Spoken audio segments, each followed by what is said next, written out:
de manhã, o irmão João Carlos, João Batista, perdão, irmã Osemália, sua esposa, o irmão Israel, sua esposa, Loide, o irmão Gabriel e a irmã Rayane, Roniel, eu sabia que era algo mesmo. Eles se tornaram membros da nossa igreja, tá bom? Graças a Deus pela vida de cada um deles e vem para somar com certeza. Amados, a gente tem buscado e na verdade o pastor não faz nada mais do que obrigação de buscar o que Deus tem para falar, para nos ensinar. E eu quero passar uma pregaçãozinha, um pedaço de uma pregação forte, fala de verdade, mas é algo que eu entendo que é de Deus e isso faz parte da pregação de hoje à noite. Mandei pelo WhatsApp, o Júnior se virou nos 30 lá e conseguiu baixar, vai dar certo, né, Júnior? Então nós vamos ver essa palavra, eu creio que dá uns 6 minutos, mas é uma palavra muito poderosa.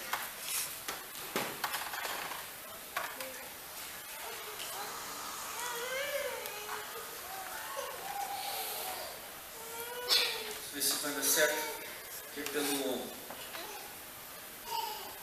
YouTube, né, eu acho.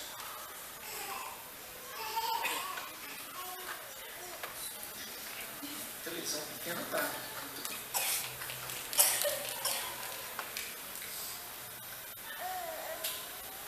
Queremos diminuir para que o Senhor cresça nessa nação. Jesus, nesse tempo em que tantos homens estão buscando seus próprios reinos, seus próprios interesses, nesses dias em que tantos homens estão vendendo o seu rebanho em troca de dinheiro, de poder, de fama, encontra entre nós um povo que está disposto a diminuir, abrir mão dos seus próprios sonhos e projetos, para que o Senhor cresça, para que o Senhor seja o centro dessa nação. Espírito de Deus, faz isso. Encontra jovens dispostos a se consagrarem no teu altar, para satisfazer o seu coração. Senhor, nesses dias de egoísmo, onde cada um procura o que é seu, levanta um povo que procura o seu coração, levanta um povo que quer glorificar só o seu nome, que não está atrás de um homem, que não está atrás da fama, mas que quer agradar o seu coração. Levanta jovens absolutos pelo teu reino, em toda essa nação, Deus. Oh Espírito Santo, eu sei que o Senhor está fazendo isso. A Nova Jerusalém, Ele aguardava a Nova Jerusalém, a cidade que tem fundamento. O que é construir cidade? O que é construir com tijolo? É construir uma obra de estratégia humana. Olha para cá, presta atenção.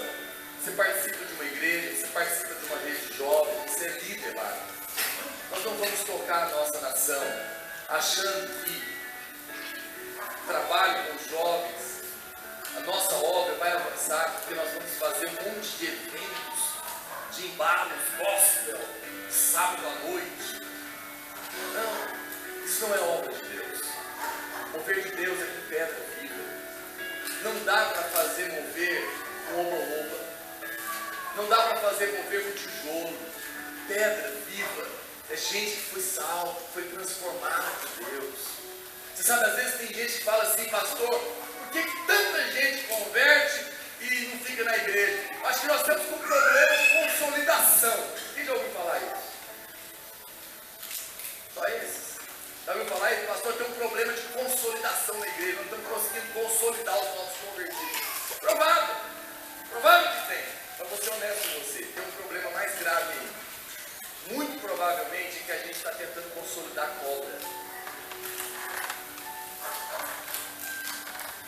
Gente que foi na igreja e converteu-se emocionalmente em reuniões sem realidade espiritual.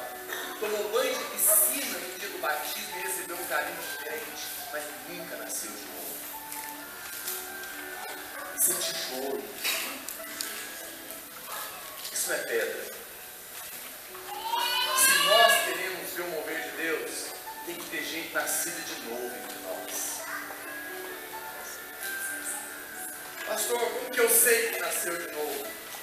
A Bíblia fala que quem nasceu de novo, por exemplo, não vive na prática do pecado. Não vive. Um dia uma moça me procurou, um tempo isso, eu estava pregando em uma outra igreja. E ela me falou, pastor, eu queria que você orasse por mim. Eu falei, qual que é o problema? Ela falou, estou caindo em pecado com meu namorado, fazendo sexo com ele. Eu falei, então para. Ela falou, pastor, eu não consigo.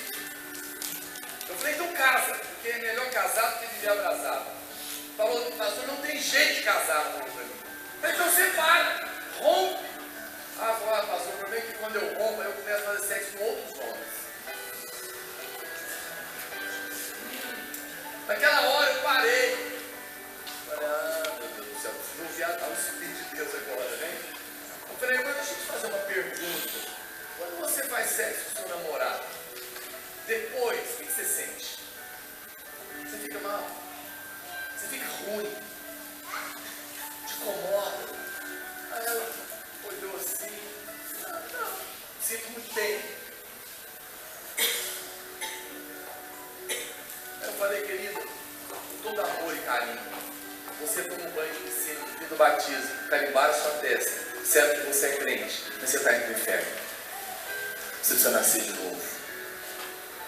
Quando você nasce de novo, irmãs, você não vai andar com camisinha na bolsa. Porque você não vai planejar o pecado. Você não vai tomar anticoncepcional, porque você não está programando dormir com ninguém. Você sabe quem é que fica grávida, solteira? Não são as crentes carnais. São as irmãs que querem andar em santidade, mas vacilaram. E como não estava preparada, a barriga cresceu. Recomendo eu o livro da corte, para te ajudar um pouco. Mas quem está programando pecado, nunca nasceu de novo.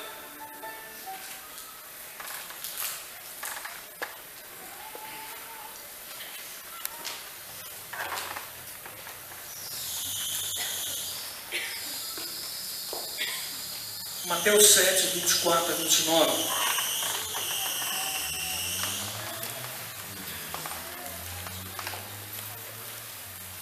Esse homem, esse pastor, nós vamos ouvir ele na conferência da Vinha, na sexta-feira. Se você vai lá, você vai ouvir ele falando lá.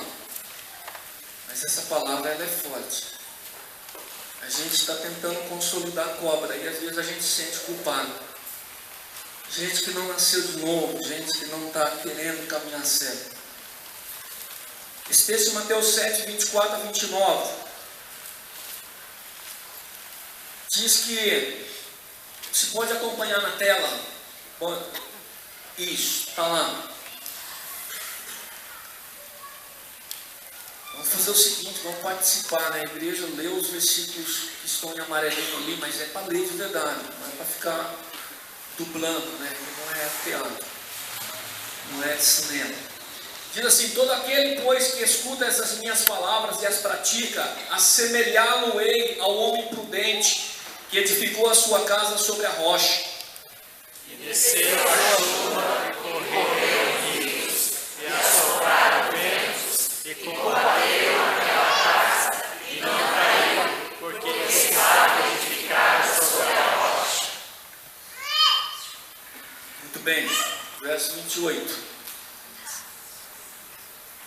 28 não foi lá, vai aqui.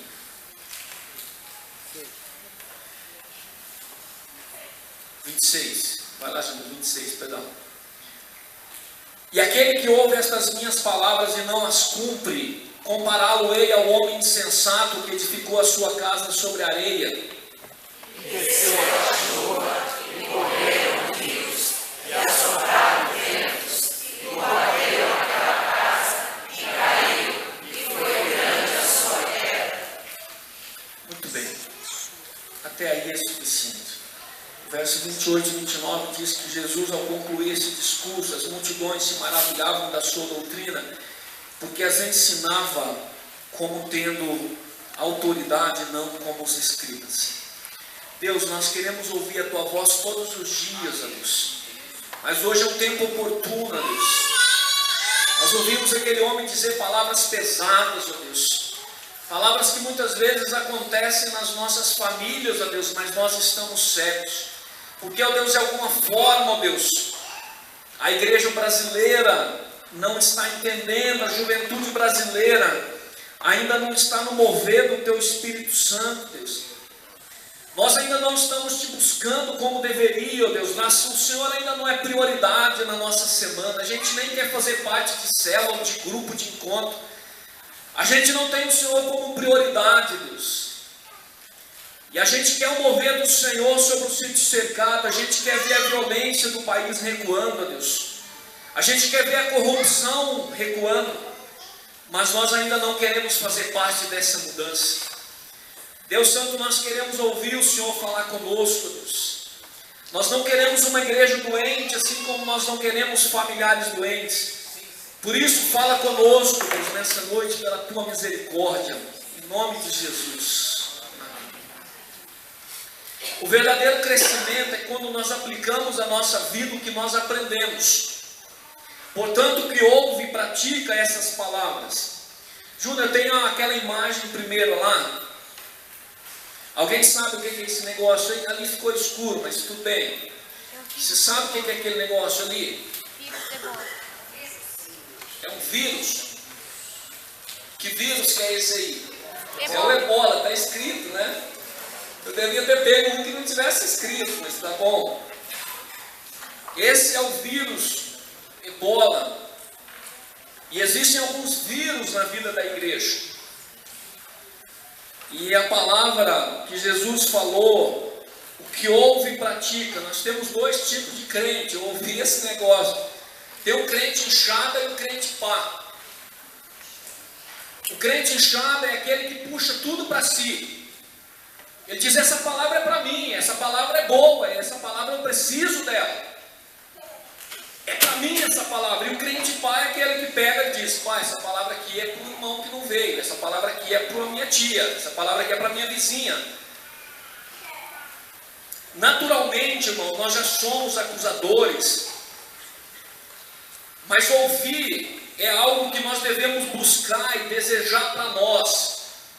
Nós queremos uma igreja de verdade, irmãos, uma igreja de verdade. Claro que a gente é igreja de verdade, né?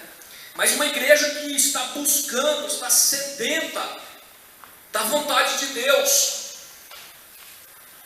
Em muitos momentos eu não consigo ver essa igreja. O caminho mais fácil é uma incoerência. Eu vivo falando que tem que caminhar, mas é o caminho que hora? Eu não caminho não. Só jogo bola segunda-feira, você não vai caminhar. É o caminho da incoerência. A gente não pode beber refrigerante, mas a Coca-Cola está em cima da mesa. É o caminho da incoerência. Eu preciso fazer o culto com a minha família. Que dia que faz o culto com a família? Eu tenho que ler a Bíblia. Mas quando é que tu lê a Bíblia? Eu tenho que orar. Quando é que a liderança ora? Então o caminho mais fácil para a igreja é o caminho da incoerência. E isso faz toda a diferença no nosso propósito com Deus. Faz toda a diferença no propósito da igreja com Deus. Então nós vamos ver nessa noite alguns vírus que nós negligenciamos. Alguns vírus que estão aí e a gente não percebe.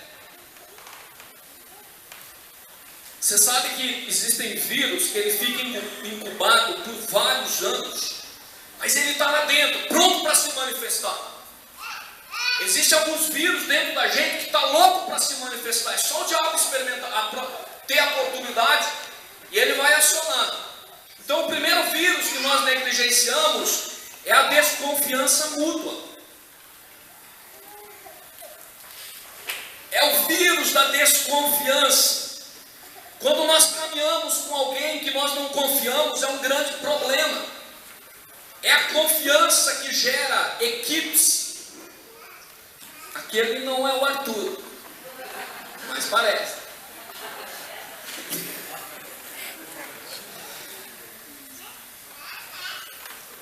Nós temos que andar, irmãos, tão perto. Nós temos que andar tão perto de um do outro para descobrir o porquê da desconfiança. É muito bom, amados, quando entre a liderança da igreja há uma confiança. Quando você diz, nós vamos fazer isso, todo mundo vai junto, todo mundo anda junto. Mas é interessante que na igreja nós andamos de freio de mão puxado. É pastor que não dá chance para membro. É líder cortando líder. E é interessante que Jesus, ele não andava de freio de mão puxado com Judas ou outro discípulo. Jesus não era parcial, ele não pegava e falava, não, para esse grupo eu vou ensinar desse jeito, mas para aquele eu não vou dar menos, eu não vou caminhar tão perto de Judas, deixa ele um pouco de lado. Não é justo quando a gente vive desconfiado de alguém. Não é justo quando depois de 3 anos você chega para o pastor e diz, pastor, eu não gosto do senhor, porque há 3 anos atrás o senhor deu uma palavra negativa e eu guardei isso no meu coração. Fala para mim. Não é justo quando a gente desconfia da mulher e não chega para ela e diz, vamos conversar. Não é justo quando você olha para o irmão e não confia nele, mas não vai conversar com ele. Não é justo. Tem que confrontar. Não existe honra sem confiança.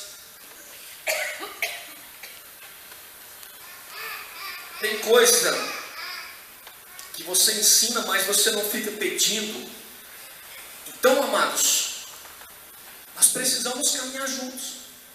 Como igreja, a desconfiança mútua, ela é um vírus na vida da igreja, que se manifesta de tempo em tempo. Sempre tem crente doente. Igreja onde há desconfiança, sempre tem crente doente. Eu estou falando num sentido talvez mais espiritual. A deslealdade é um fruto da desconfiança. Eu não sou leal àquela pessoa que eu não confio. Existem alguns critérios que são importantes. O que eu converso contigo nem sempre pode ser compartilhado. Então, muitas vezes acontece vazamento de assunto de reunião. Eu falo, mas eu não falei esse negócio, não era para chegar.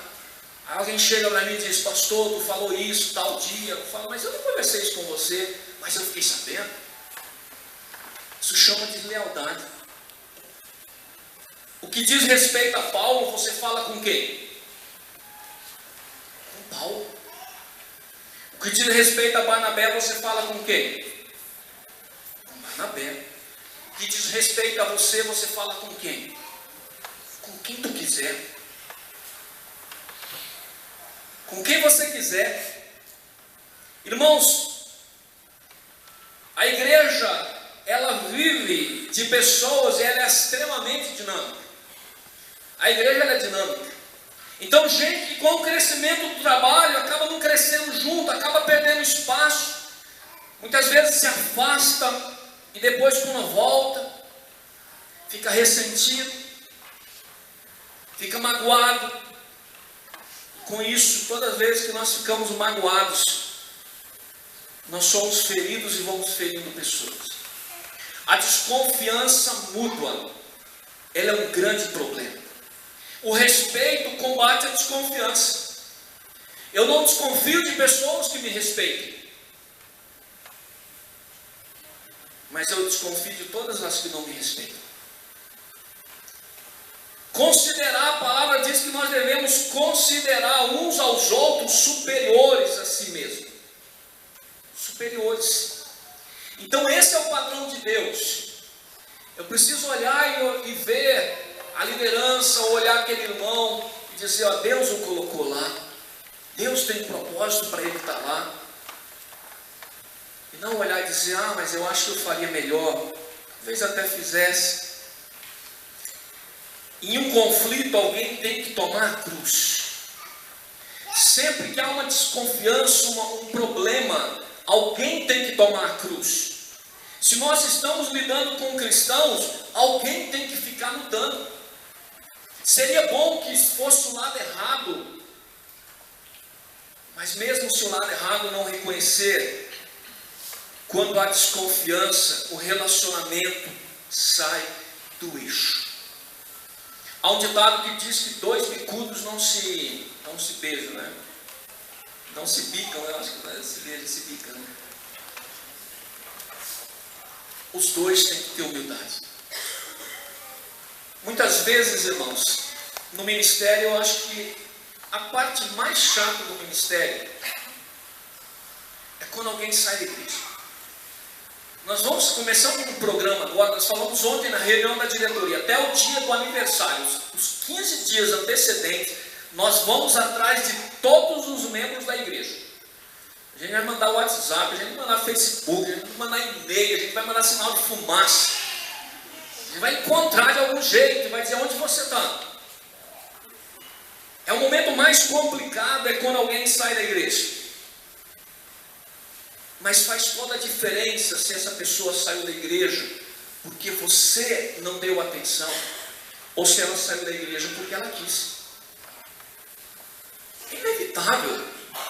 Não existe igreja. Conversando com o pastor Hermes, a gente conversando, ele disse o seguinte: não existe igreja. Aquela palavra de fechar a porta do fundo é uma coisa importante, você está dando atendimento, mas não existe igreja que pessoa não sai.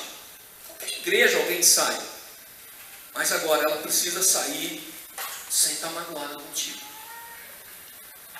Ela precisa sair sem você estar porque ela desconfiou de alguma coisa, algo assim.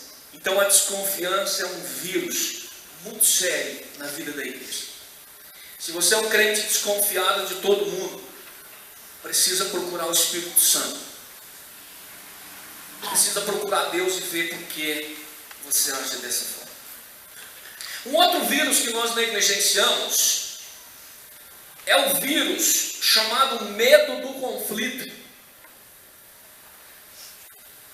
Richard Siddles, duvido que eu li certo, mas é isso. Richard Siddles diz que todas as coisas terrenas são como água salgada. Presta atenção, a frase é boa.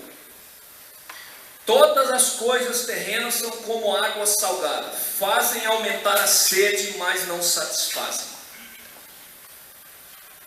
Então, irmãos, quando nós vamos buscando coisas e mais coisas e mais coisas para satisfazer as nossas necessidades, nós nunca vamos conseguir isso. E a verdade é que ninguém quer ser rejeitado, ninguém quer ser abandonado. E aí nós olhamos para uma situação, olhamos para um irmão e falamos, mas se eu falar com ele, eu vou ter conflito. Se eu falar, dizer que isso está errado, eu achei uma briga. É ou não é?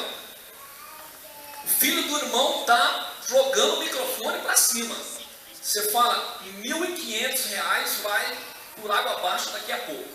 Você fala, mas se eu falar com o irmão vai ficar bravo comigo. Esse medo do conflito é um vírus que mais cedo ou mais tarde vai explodir. É a mulher que todo dia ela fala para o marido, não deixa a toalha molhada em cima da cama. Chegou uma hora que ela diz, se eu falar ele vai brigar comigo. Nem fala mais. Até o dia que ela traz uma carta e diz, com esse homem eu não vivo mais. Não. A palavra diz, desceu a chuva, correram as torrentes, sopraram os ventos, bateram com ímpeto contra aquela casa, contudo ela não caiu porque estava fundada sobre a rocha. Uma casa fundada sobre a rocha aguenta conflito, aguenta pancada. Quando o povo de Israel foi conquistar a terra, Deus disse, aquela terra terra que Deus prometeu? Tinha mel. Aquela terra tem muitas águas, aquela terra é uma terra vasta. Só tem um negócio, tem um povo bravo lá em cima, e vocês vão ter que brigar com eles para conseguir.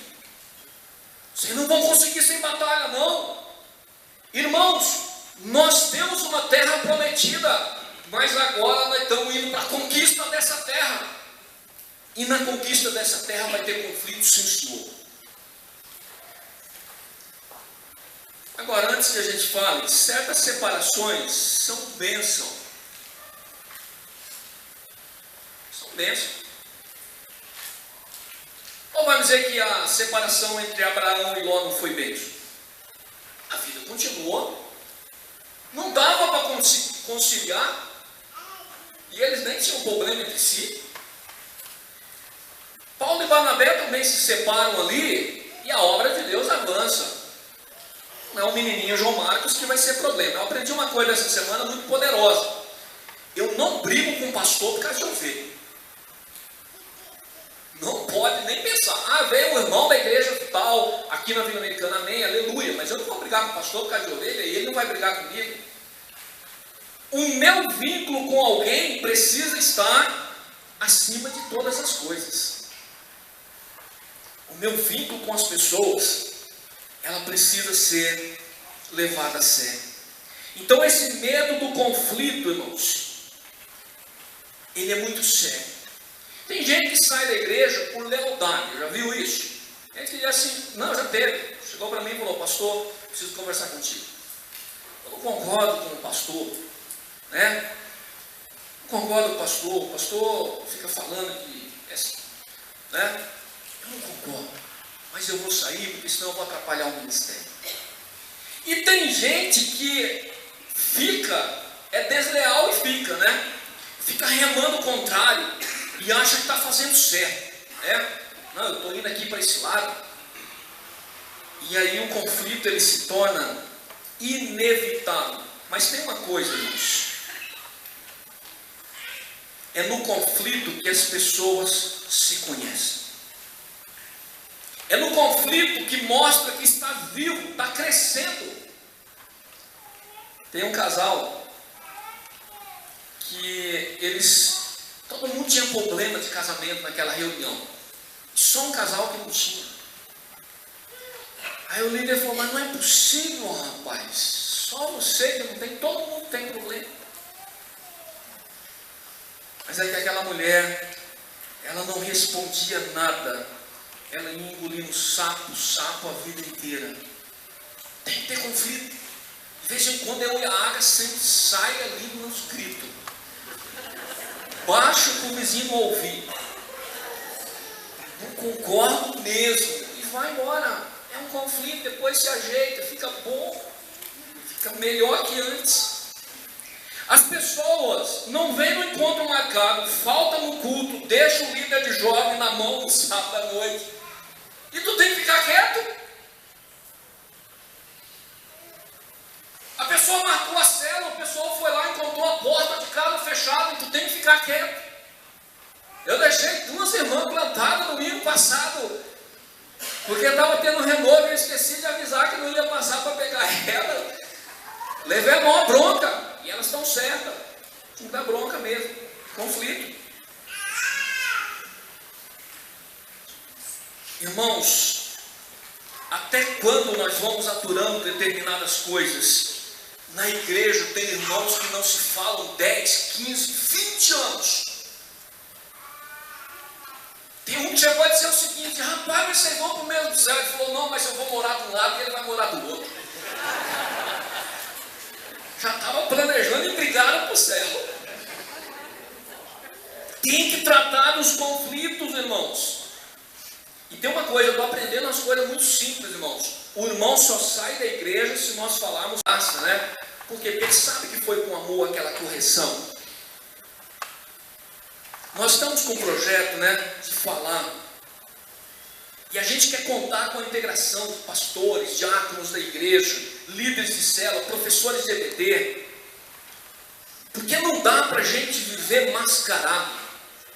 Não dá para a gente viver dizendo que está tudo bem, que está tudo certo. É claro que a gente não pode também viver como um brigão, né? Crente brigão, eu sou assim mesmo. O pastor disse que eu tenho que brigar mesmo. Não disse nada, não disse isso não. Só disse que tem que se acertar, né? Só disse que tem que andar em unidade, em comunhão. Nós precisamos colocar cerquinhas, certos limites. Certos limites. Eu já disse claramente, eu gosto de futebol, não tem nenhum problema com isso. Mas antes de culto não se fala em futebol. Você coloca os limites. E aí depois, tudo bem. Hoje eu não vou falar nada. Hoje eu nem sabia. Mas coloca cerquinhas. Com mulher tem que ter mais tato, né? Mas tem que confrontar também. É mais difícil. E tem uma coisa, quando nós falamos algo de culto, tem que acontecer algo sério. Muitas vezes a igreja, ela vai levando as coisas meio de qualquer jeito. Um conflito resolvido gera confiança, gera uma amizade mais madura. Agora, tem uma coisa, se você não consegue respeitar um pensamento diferente, em primeiro lugar, você não é batista.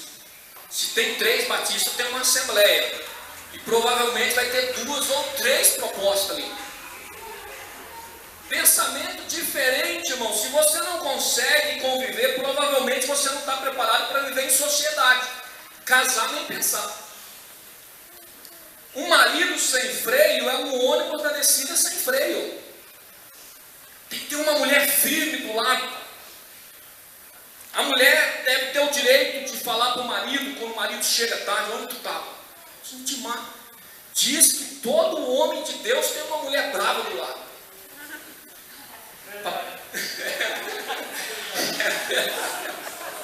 Sou testemunha disso.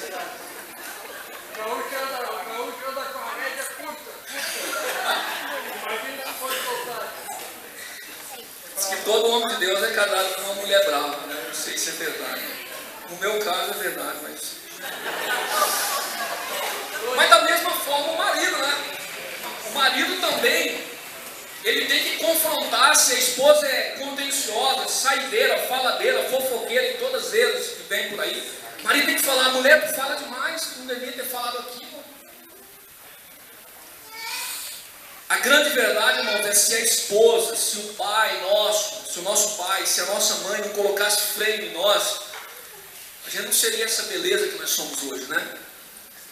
Alguém lá atrás disse: isso aqui não pode, filho. Não, aqui você não vai fazer, isso aqui você não pode.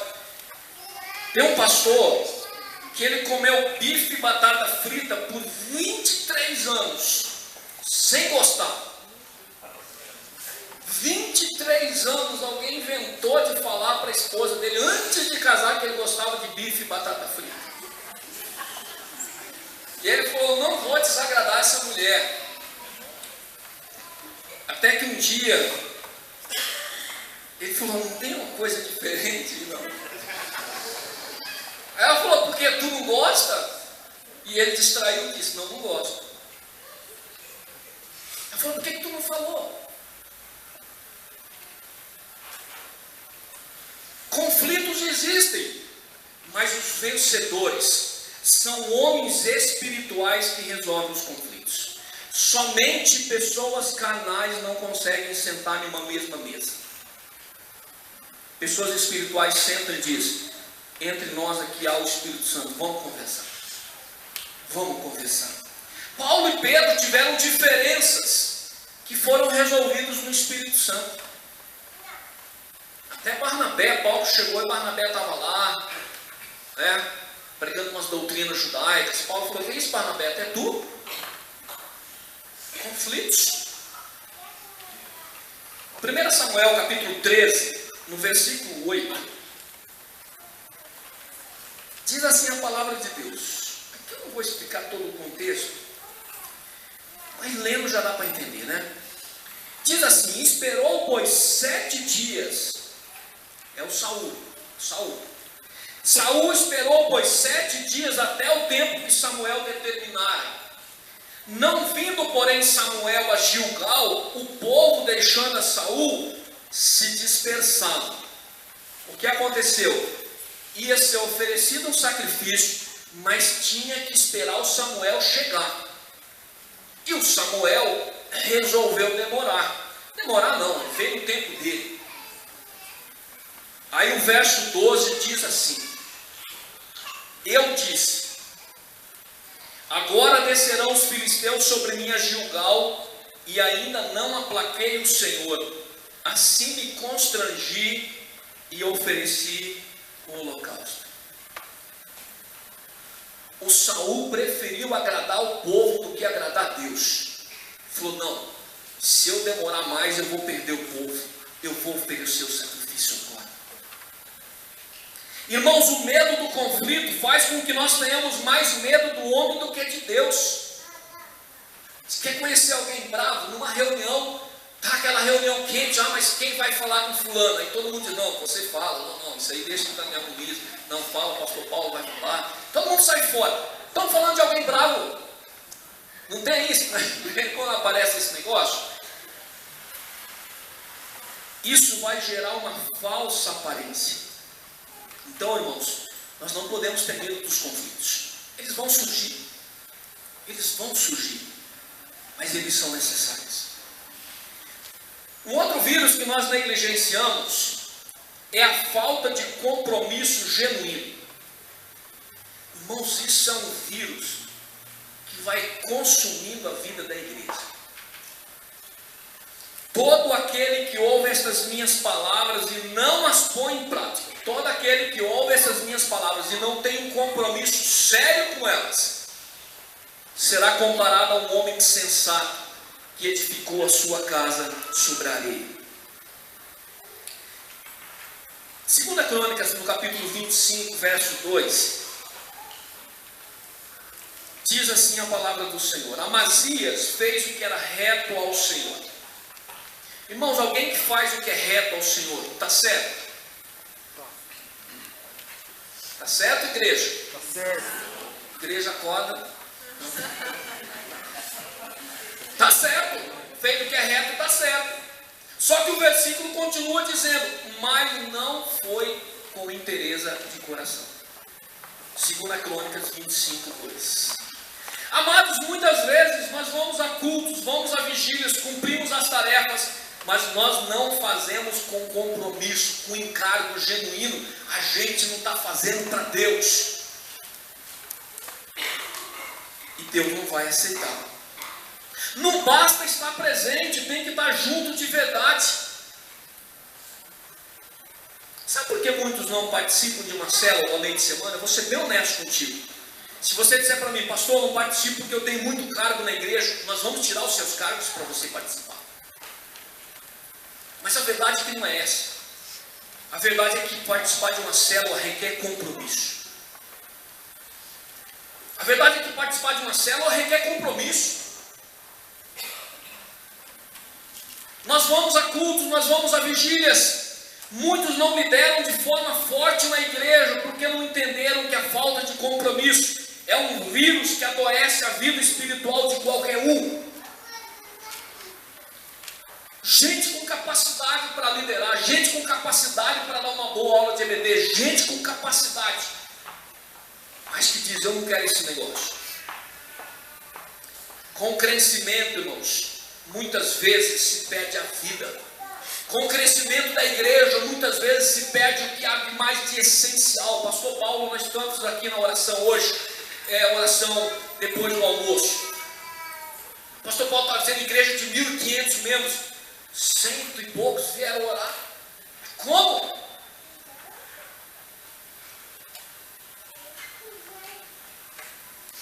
Muitas vezes para a comunhão a gente vai, para o retiro a gente vai. Mas quando diz, agora é para buscar a Deus, a gente não vai. 2 Samuel 9:1, Davi disse, resta ainda alguém da casa de Saul, para que eu use de benevolência para com ele, por amor de Jonatas. Gente com compromisso. Davi disse, eu tenho um compromisso com essa família, não importa se passaram muitos e muitos anos, eu quero saber se há alguém que eu possa abençoar da família de Saul. Muitas vezes, irmãos, nós estamos muito envolvidos com eventos, mas a gente não está envolvido com o princípio. E é por isso que Jesus olha para aquele menino e diz: ó, você cumpre um monte de mandamento, você faz um monte de coisa, mas falta uma coisa. Vende tudo que você tem e vem me seguir, porque tem muita coisa entre você e eu ainda. Falta de compromisso genuíno é um vírus pior do que o HIV, porque ele vai tirar você da igreja. O último vírus que nós negligenciamos é a falta de prestação de contas. Prestação de contas. Desceu a chuva, correram as torrentes, sopraram ventos, bateram com ímpeto contra aquela casa e ela caiu. Mas por que ela caiu? E foi grande a sua queda. Irmãos, uma igreja precisa ter unidade e unanimidade. Ela é o corpo de Jesus Cristo.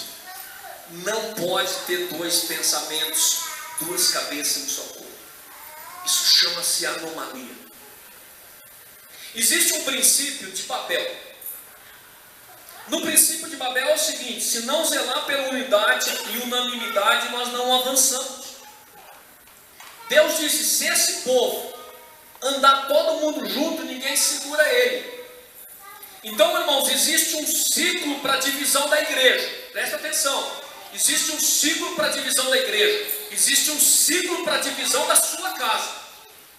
Existe um ciclo para a divisão de qualquer negócio. Esse ciclo é o seguinte: em primeiro lugar, um povo com linguagem diferente. Não foi isso que aconteceu em Babel? Vou colocar um povo com linguagem diferente. Criam-se as nações, criam-se grupos diferentes dentro da igreja, com valores e princípios diferentes. Cria-se um cisma. Esse é o princípio de Babel. Segundo princípio de Babel: territórios. Começa-se a ter territórios diferentes. Então aquele povo foi para o norte, outro foi para o sul. Aquele povo que andava junto agora já anda separado. Cada um tem o seu nicho. Ah, nós vamos comprar um negócio, mas isso é só para nós usarmos. Ah, eu só vou nos jovens, no culto eu não vou. Ah, eu só vou se quem for pregar é o pastor Nivaldo. Ou alguns dizem: eu não vou se for o pastor Nivaldo. Nichos, territórios. Ah, eu gosto mais do pastor fulano do que do pastor cicrano. Irmãos, tudo é igreja. Quando nós começamos a ter territórios, quando nós começamos a ter as chamadas panelinhas, quando nós começamos a ter as nossas preferências, a divisão está avançada já. Terceiro princípio: uma família.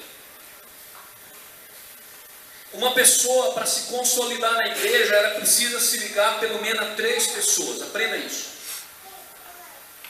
Alguém, para se fixar numa igreja, ela precisa se ligar pelo menos a 3 pessoas.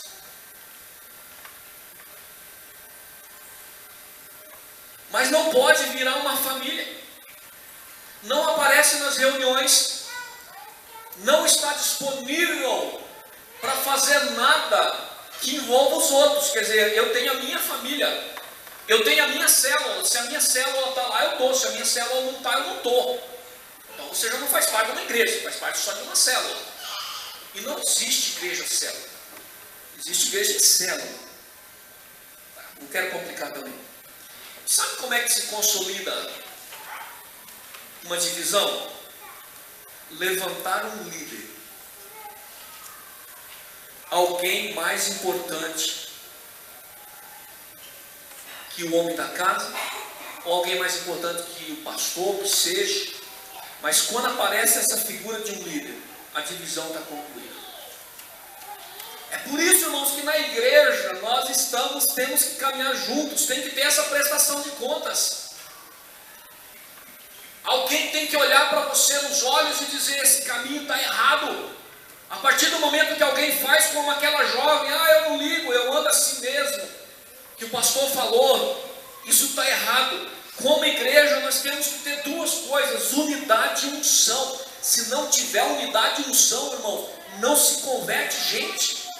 A unidade é o princípio de conversão. Jesus falou: a unidade da igreja é o testemunho para o mundo se converter. Tem que ter um relatório, por que não fez?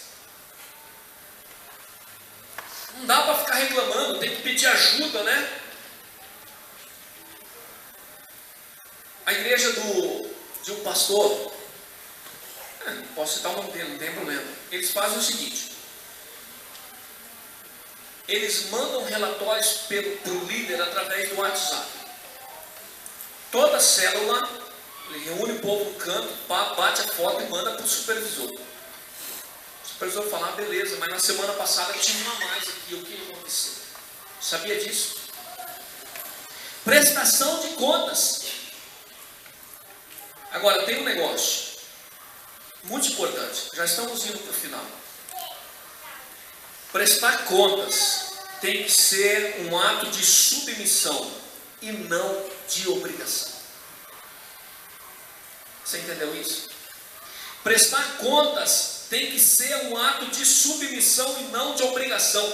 Nós fazemos isso por Jesus, nós fazemos isso pela obra. Existem dois motivos principais que fazem o homem ser submisso.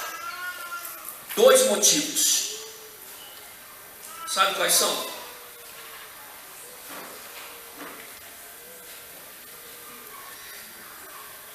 O primeiro deles é dinheiro. Irmãos, vamos ser sinceros, a gente é submisso ao nosso trabalho. A gente vai trabalhar porque a gente ganha salário no final do mês. A gente levanta cedo pelo dinheiro.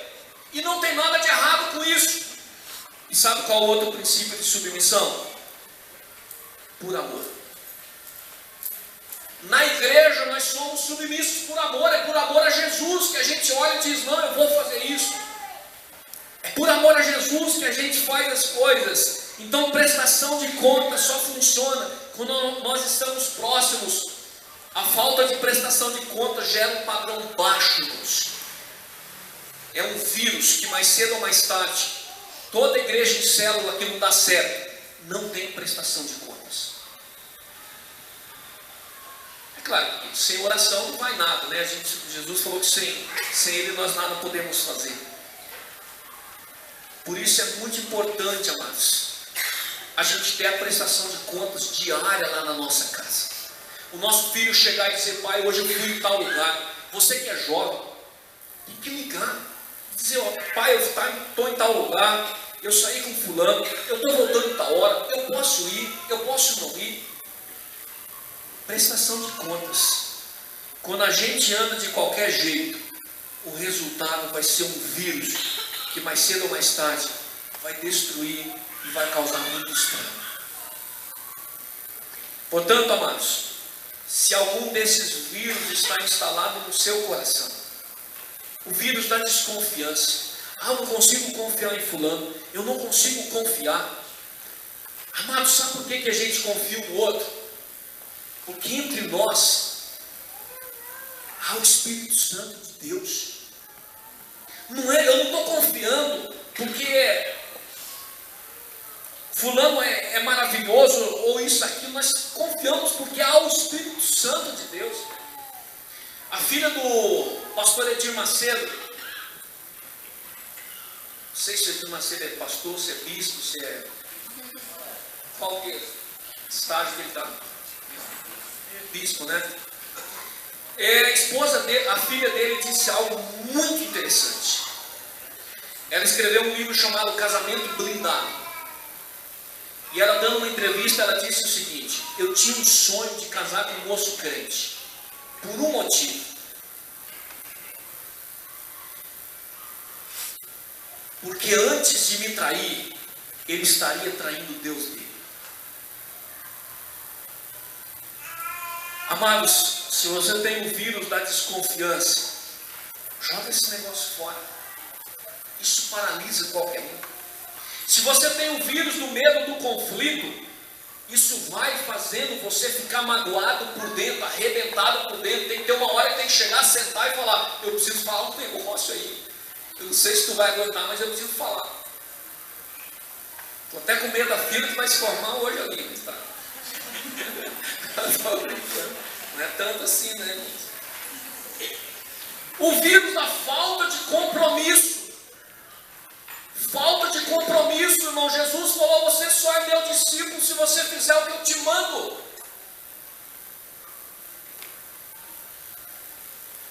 O vírus da falta de prestação de contas.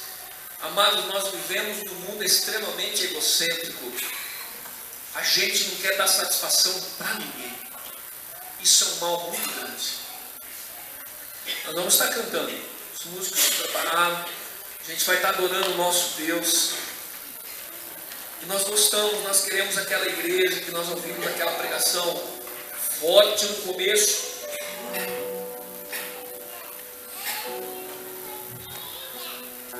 Vamos colocar em pé. O do amor.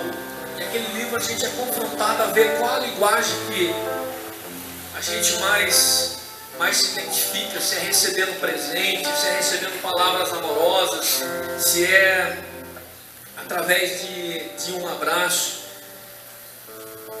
Mas eu gostaria que nessa noite você colocasse no seu coração o que tem te afastado de ser um obreiro melhor, o que tem te afastado de ser alguém mais firme com Deus.